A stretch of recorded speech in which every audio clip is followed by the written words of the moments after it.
You are listening to RetroLovers Radio, your go-to broadcast for positive nostalgia.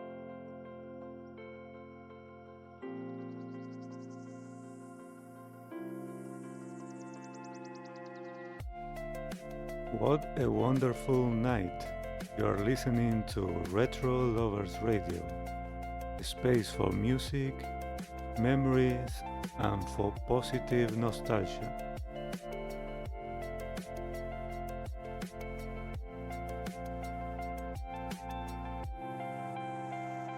Tonight we're stepping into a year that quietly changed everything. 1991. Not with fireworks, not with a clean break, but with a feeling. A feeling that music was no longer trying to impress, it was trying to say something.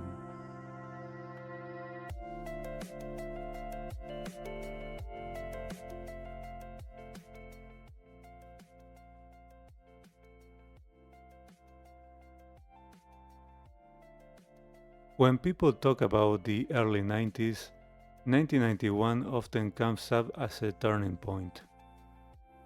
Something shifted. The sound, the mood, the intention. Music started to feel closer, more honest, less polished, and more real. Think about the atmosphere of that moment. Sounds like Smell Like Teen Spirit, Losing My Religion, or Nothing Compares to You weren't just hits. They carried a different emotional weight. They didn't sound like celebrations. They sounded like questions. In the late 80s, music often felt bigger than life.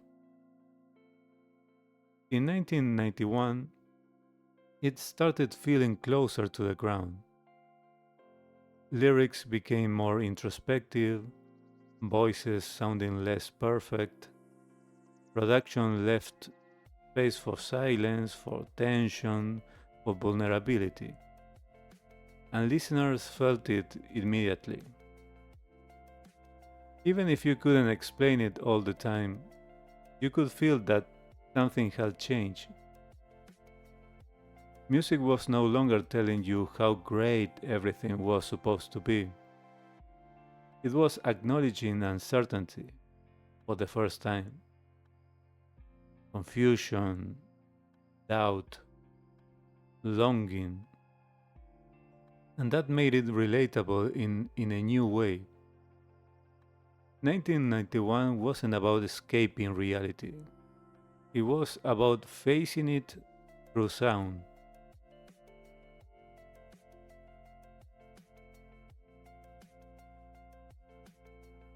And this is a good moment to remind you that these stories don't live only inside the podcast. Every week, Retro Lovers Radio comes alive through our live shows. On Fridays, we go live with the 90s Lover Show. On Saturdays, it's the 80s Lover Show. Both shows start at 7 p.m. Eastern, live on YouTube and simultaneously on Kick. You can find us on YouTube at Retro Lovers Radio. After the first part on YouTube, around 90 minutes, until the restrictions of the platform, we continue our show on Kick, where the show goes longer and we enjoy full music videos without any kind of restriction. What makes these nights special is the human interaction. Listeners join live, they comment in real time, they vote in our top 10 countdown.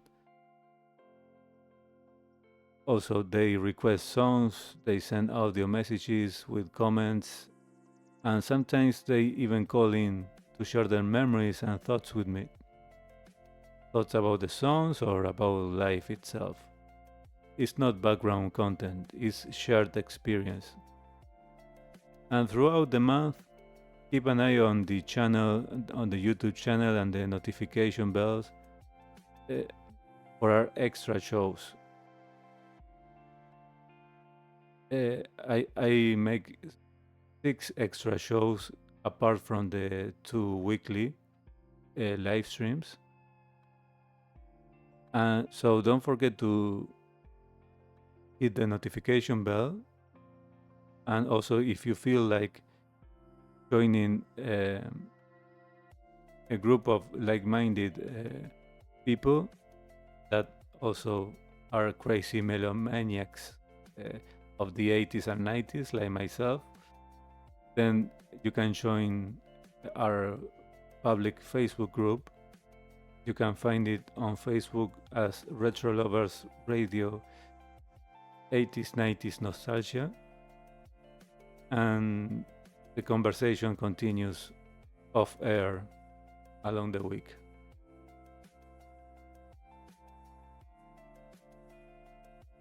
So looking back, 1991 feels like the moment when music stopped pretending. It didn't abandon melody. It didn't reject emotion. It simply allowed a space for imperfection. And that shift mattered because it gave people permission to feel what they were already feeling. And music became a mirror again. And once that door opened, it never really closed. The rest of the decade grew out of that moment. Now, I love to hear from you. Do you remember the first time music started to feel different for you in the early 90s? Was there a song that made you stop and really listen? Share your memory in the comment section on YouTube and inside the RetroLovers Radio Facebook community as well. Your stories are part of this history too. But before I go, remember to take care of your loved ones and remember what truly matters in your life. All the rest is secondary. Alright, everyone, thank you for being here, and I'll see you in the next one. And Mick, and this was Retro Lovers Radio.